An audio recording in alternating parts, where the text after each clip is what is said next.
In this world full of narrow nationalism, chaos, and true lies, we have witnessed a wave of South Asian governments collapsing one after another, like a pack of cards.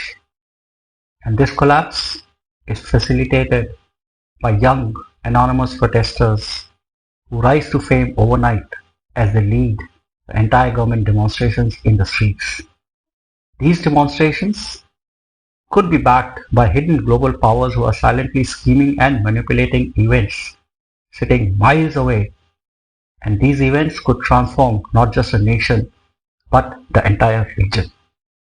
This transformation is not for the good of the country or the region. This transformation is for the good and the benefit of select few who are actually engineering the transformation. In this episode, we'll examine if the fiery uprising in Sri Lanka, Bangladesh and Nepal are just cries for justice and a hidden game of global chess. If you're ready to uncover the spooky patterns, the secret suspicions, and master that one skill that you'll need to protect you from being fooled by the next big headline, stick with me to the end of this episode. In the last few years, South Asia has witnessed streets filled with thousands of young people, some as young as you, some as old as our parents or grandparents. These people chanting, marching, and demanding change. We have seen this fire of change sweep through parts of South Asia, toppling governments and shaking up entire countries and power dynamics of not just South Asia, but the entire globe. Let's start with a quick look at sequence of events that happened. In Sri Lanka back in 2022, people were fed up. Imagine not having enough food, fuel, or electricity.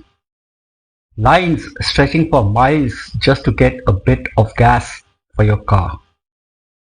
The country was broke, and the leaders, the Rajapaksa family, they were blamed for making bad deals, especially with big loans from China. Young people, families, everyone hit the streets.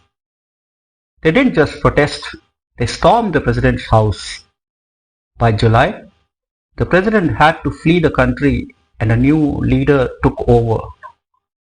But that came at a cost. Dozens died and thousands were hurt. Fast forward to Bangladesh in 2024. It started with students angry about a job quota system that seemed to favor the rich and connected. That sounds unfair, and yes, it indeed was.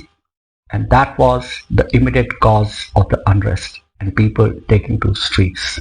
But that spark that turned into a wildfire, young people, especially students, they said, enough is enough. They were tired of corruption, no jobs, and a government that seemed to control everything. A government that seemed to be a puppet in hands of countries which were sitting outside. By August, after weeks of protests and clashes where hundreds lost their lives, the Prime Minister Sheikh Hasina, she fled to India. A new leader, Mr. Muhammad Yunus, stepped in to calm things down, but the country is still on an edge.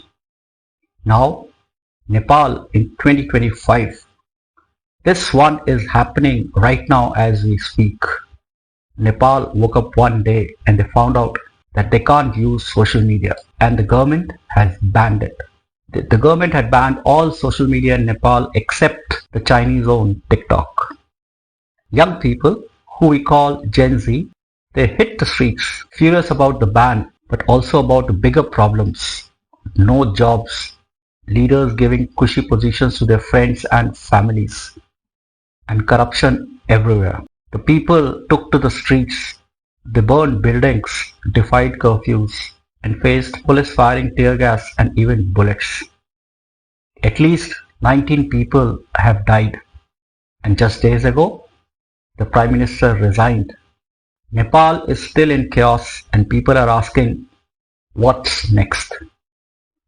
These stories unfolding in Sri Lanka, Bangladesh and Nepal feel like something out of a movie. The familiarity is very uncanny and unsettling because we have seen something like this before.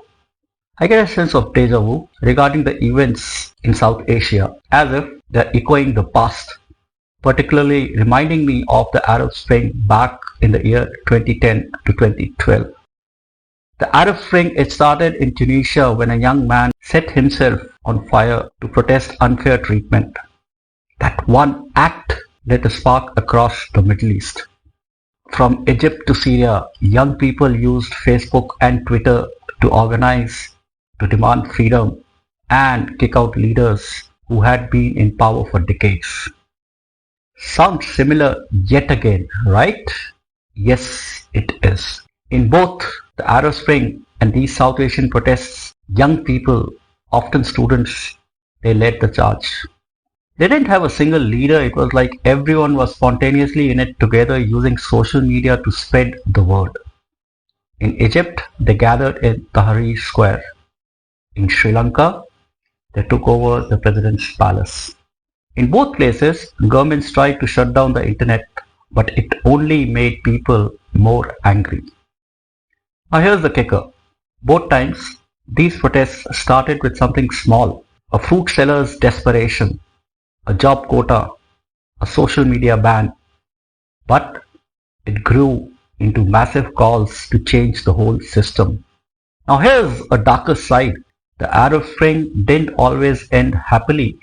Some countries got democracy like Tunisia, but others like Syria, they ended up in a war, a civil war.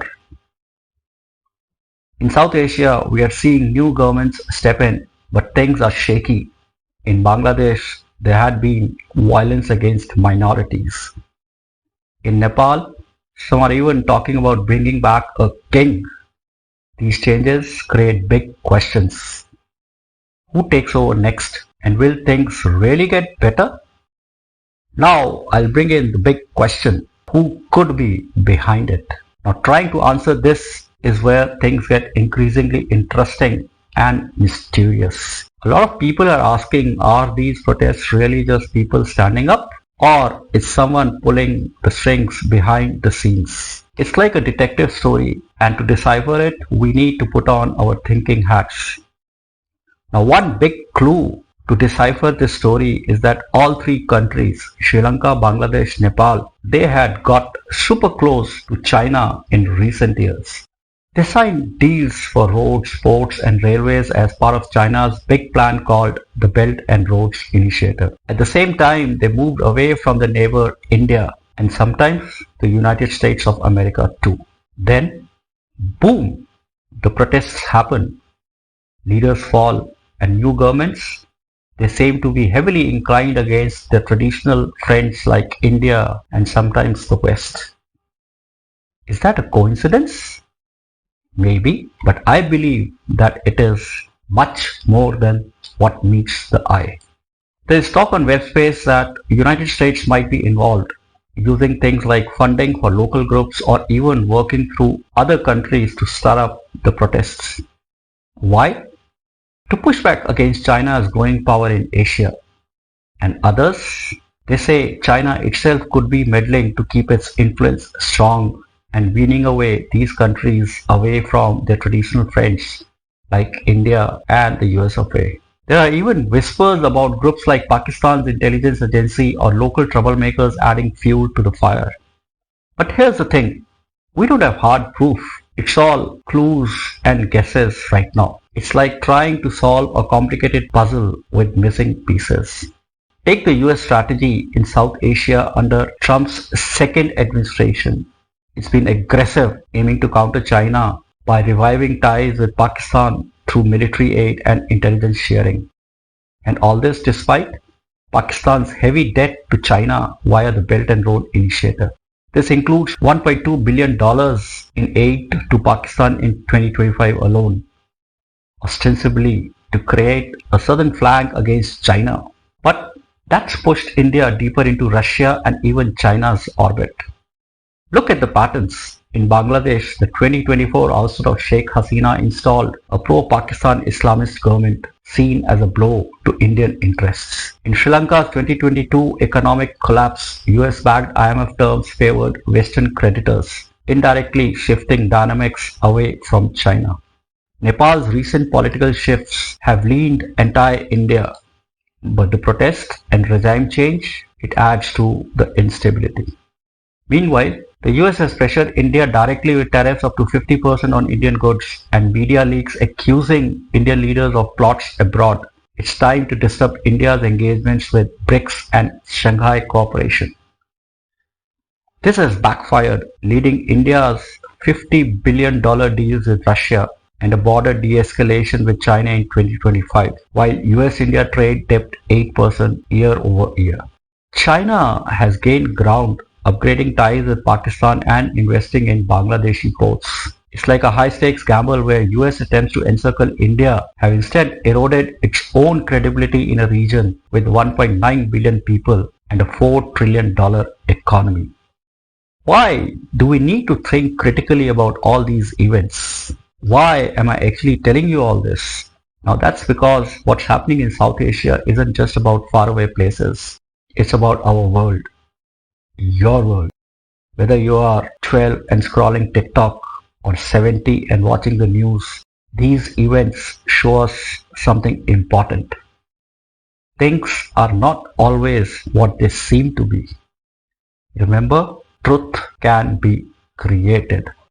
A protest might look like people fighting for fairness, but there could be bigger forces at play, like superpowers plotting strategic moves. It's like a Game of Thrones between the East and the West. A news story might sound simple, but there is often a deeper story with geopolitical chess involving aid, tariffs, and alliances. A lot more is happening in the world today. A lot more than what meets the eye. Don't just believe what you hear or see right away. Ask questions. If you see video of a protest, think, what started this? Who is talking about it? And what do they want me to think? If someone says, oh, this country is behind it, ask, where is the evidence? Talk to your friends, your family, or even look up posts on credible social media and articles online. Compare what different people are saying. Listen to both viewpoints, the for and the against, and decide, are they telling the same story or are there any gaps? Now let's take an example. If you hear Nepal's protests are just about social media, dig deeper. Find out about unemployment, the corruption, the anger at Nepo kids getting all the good jobs. If someone says the US or China caused it, ask for a proof. Dig for a proof. Check what people in Nepal are saying themselves. Maybe on social media or in interviews. Be a detective in your own mind and consume what you decipher and not what you just see. These protests in South Asia are a wake-up call for all of us. They show that young people just like you or your kids can shake the world when they stand together. But these events, they also remind us that change is messy. And sometimes people, they take advantage of that mess for their own goals. Whether it's a government, a big country like the US, betting on Pakistan to counter China, or even a group with hidden plans, we can't just take these things at a face value. So here's what I want you to do. Next time you hear about something big happening, whether it is a protest, a strike, or even a new law in your own town, stop and think. Ask, what's the real story here? Who benefits? What's not being said? Share your thoughts with others and share them and discuss with an open mind. Never ever get into a decision or a judgment unless you have discussed with an open mind. And a discussion requires to remove the halo effect. Make a video, write a post, or just talk over dinner of what you have deciphered. Share it with the world. The more we question, the closer we get to the truth. Let us learn from Syria, Libya, Egypt, Sri Lanka, Bangladesh, and Nepal. Let's honor the people who stood up for what they believed in by being curious and not just being followers. The world is a complicated place, but together we can figure it out. One question at a time. Thank you for watching, everyone. Drop a comment with your thoughts. What's something you're questioning about the world right now? Until then, keep questioning, keep digging deeper, keep challenging, and most importantly, keep seeking the answers. Answers to build a clearer picture of the world. See you in the next video. Bye bye and take care.